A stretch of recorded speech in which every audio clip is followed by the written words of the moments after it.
Hey guys, and welcome to the beautiful madness which we call Total War Warhammer 3. I'm a Robert Duck War, and today I shall be leading the mighty forces of Kislev. We bleed for Kislev and we slave for Kislev, taking on the mercenaries, which are the Ogres, who fight only for lust, gold, and greed. So we've certainly got a little bit more in the tank. Should be a good fun showdown. I'm taking on Logic here, which is going to be a pretty awesome match for sure. It's a very close scrap. My forces, we do have a load of armored Kossars in the front. They're going to be dotted along, looking to take the initial brunt and damage from the opponent, whilst also unleashing deadly salvos of pistol fire into the enemy and allowing my archers to really bring the pain. So in the back we have a load of normal Kossars. These are the spear variety, just to help with the large, which Ogres do indeed bring. And in the center we have double Ice Guard with Glaives. Glaives are so awesome! These are really one of my favorite units thematically in the entire game, but particularly for the Kislev roster. They do a load of long-range damage and look after themselves. They can be a bit squishy to enemy missile pressure, which of course is a bit of a problem. In the middle, we have the Half's Blade, Regiment of Renowned Tsar Guard, looking to bring the pain. Nice armor pierce in here, and anti-infantry. Hopefully they're going to be able to go toe-to-toe with the nasty Iron Guts. We do have a Frost Maiden with Tempest Magic coming in with the Gust of True Flight, I believe it's called. There we go, Gust of True Flight, increasing range and accuracy, which is quite nice indeed, particularly with such a heavy bow build. And then with the Hawks of Mishka, which does mainly do like an air effect that does bounce around a little bit. So you're like, why would you bring this against Ogres? You mainly have monstrous infantry. We're looking for that discourage there. So on contact, this gives a negative to the opponent's leadership. We can hopefully break them up. We do, of course, have the mighty Boris Urson. The great bear god calls to him and demands justice and violence. Look at the red sun behind him, glowing with ethereal flame. He's showing his hatred here of the Ogres. We do have a couple of horse archers as well, lurking in the far corners, looking to get into the enemy back line, which is certainly something which scares me for the Ogre Kingdoms. For my opponent, we have 4 units of Saber-Tusk Pack, 2 on either flank. We have a load of the Ogre Ball dual weapons in the main battle line, backed up by Noblars and Iron Guts. We then have the Powder Guts and Lead Belchers in the center, kind of in reserve here. Lead Belchers can do some really nasty long-range damage, and boy oh boy, the Powder Guts a pain in the arse to deal with. They have really fantastic range coming in with 160. My Ice Guard have the same range for them, but everything else will be a little bit shorter. So they can certainly have the potential to kite. They do massive damage. They're hard to overwhelm in combat. A really nice inclusion there from my opponent and in general to the Ogre Kingdom roster. We have a Slaughtermaster of Beast Magic coming with the Manticore Summon, Flock of Doom, and Wyson's Wild Form. Without further ado, let's get this battle underway. Very excited to see how this one does play out. Well, I played it, so I do know how it plays out, but excited to bring it to you guys as well. And we are be marching forward, eager to face the enemy in hand-to-hand combat. And trying to push up, get the Armored Kossars unleashing on this front line, and try to drag my opponent into my army. I want to suck him towards me, so that we can get the Horse Archers wrapping up and around to shut down the Lead Belchers. Now, we're going to take significant casualties on approach, as you'd expect. The Armored Kossars are not having a great day. They're attempting to raise their shields to protect themselves. I don't think that's going to work too much. Explosions go all around. And unfortunately, some beautiful sons of Kislev are being dragged low. However, we do have a glorious Gust of True Flight popped on these Ice Guard, and they're going to be able to give them that increased range and accuracy to really focus down the Lead Belchers as quickly as possible, driving them back from the main battle line and into the clutches of the Double Horse Archers, for now lighting them up. They're frostbitten, so not moving very quickly, and certainly have the potential now to drag them down. Kossars are in some nice Overwatch fire alongside the Ice Guard. The armored troops having to hold firm. Whatever comes through that gate, you will stand your ground. And the Ogres bomb rush in, but we actually, in fairness to the armored Kossars, hold our ground relatively successfully. You can see the Ogre Balls look like they're going to be going down. Noblars are moving up to support. Now with the Iron Guts moving in with the same tusks wrapping around, trying to shut down my bow line, which is crucial for my opponent because it's what's really going to do the damage to the enemy. Ogre Balls overwhelming this right-hand flank. Nice little flank overload. You can see our forces are starting to crumble a little bit. Luckily, we are Kislev, who will fight to the bitter end. My opponent comes in with an early Manticore Summon, looking to snipe out the lovely Frost Maiden. Boris isn't having that on his watch and jumps in to try to deal with the Manticore in hand-to-hand combat, staggering it and trying to feast upon its soul. The Ice Guard unfortunately get caught in a Flock of Doom. They're doing some really lovely damage here. With a Hawks of Mishka going down, knowing my Armored Corsairs were going to break anyway, I was trying to break the leadership of this central portion. It looks like we were able to do just that.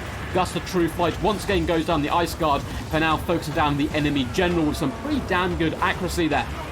In the back line, Leo Belchers were finished off by the Horse Archers, who have gone for a bit of a drive-by right now on the Powder Guts, who are going to turn to face them. And Powder Guts, they're certainly no joke. They can move into melee here and slowly start carving up the Horse Archers, so we will fall back and use my archers to chase off the enemy instead.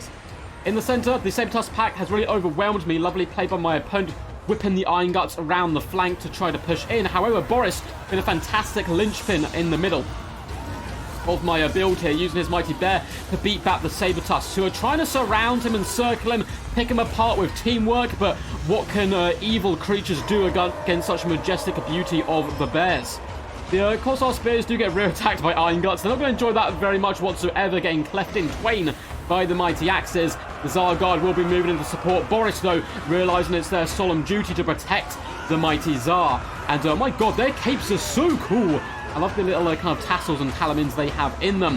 Going to be dragging down the Iron Guts. They are now frostbitten as well. The Ice Guard in combat, not something they want to be. They'll be using their bows, but hey, with stand your ground pops, they can be relatively tanky, using their anti-large to bring low the Iron Guts.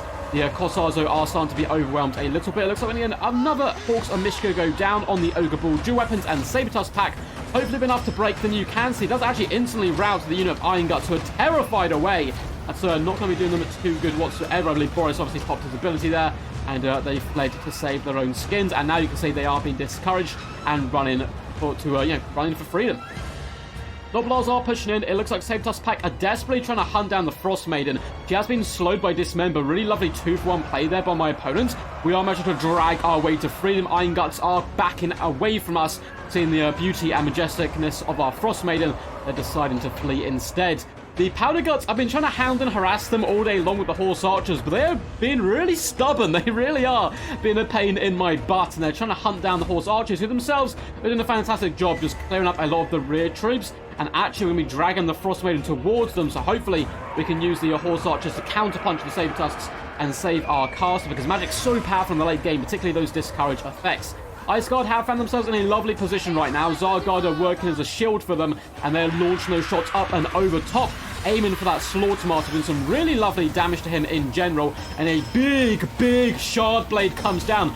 Boris unsheaths his blade and holds it high in the sky, and the ogres can feel their limbs seizing, their strength being sapped from them as they freeze in place, only to be decapitated by Tsar Guard and Cossars.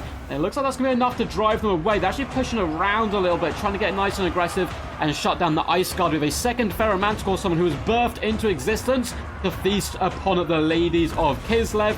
And he's doing a decent job with that, with another lovely Flock of Doom going down. Balance power is very even at the moment. Both forces, if we take an overarching view, are incredibly beat up. Maybe a slight advantage to my opponent with the Powder Guts alive and, of course, having a powerful spellcaster. But at the same time, I don't know. We have Boris, and when we have Boris, you can never count us out. It looks like the Horse Archers were able to save the Frost Maiden. They came together united and turned and shattered the Sabertusk pack, and we're now going to be riding hard back towards the middle, looking to finish off at the enemy general, because he's consistently popping magic and being a pain in general. Wyson's Wild Form goes down, increasing the base weapon damage and armor piercing and armor of the Regiment of Renowned Man-Eater Ogre pistols here. But Boris, with the fury of Ursin fueling his every movement, he should have enough about him, I think, to drag down the Powder Guts, despite their buff. Horse Archers doing a decent job there as well. Looks like we have a battle of casters in the middle. Frost Maiden is able to force back the Slaughtermaster. Sabertusk pack desperately tried to come to the aid of their master, but the Horse Archers are nearby to help support, and we're having a really big break, for all of a sudden that center just collapsed. Their general fled and the Tsar Guard held. That's the difference between the sons of daughters in Kislev, who fights for something, whereas the ogres only fight for money, and their loyalties waver whenever they seem to be losing. The Glaives getting hit in some lovely little swinging animations, trying to drag down the Iron Guts, who are probably going to be able to win this one, though. But the Ice Guard continue to fight, dragging down as many Iron Guts as is physically possible for them to do. Boris is now hunting the Slaughtermaster. Iron Guts are starting to rally. We've got to be a little bit careful here, despite Ban's power being really heavily in our favor now. Good news is, though, we've managed to get the Tsar Guard on top of the Powder Guts. This is massive, because they were the biggest pressure to me, but I think they may even be out of ammunition. They are, so That's really good news. And a mixture of Corsairs and Zargard should be able to bring low. Look at that little hacking at his knees, bringing him down to where you can slice off his head. And it looks like his face has sunk into the marshland, never to be revealed again. And with that, army losses kicks in, and the mighty forces of Ursun, the great bear god, roar victorious. And I think in the distance I can even hear the happy yelps of a bear god. So it's certainly been a good day. Very well played to Logic. Awesome dude and a fantastic content creator himself. You can find him at logic_EU here on YouTube. And he does Total War content, so feel free to check him out. I'm sure you'll like his stuff if you enjoy my stuff. But yeah, really awesome game. Good fun to try out the Powder Guts, who were quite hard to deal with, I must say.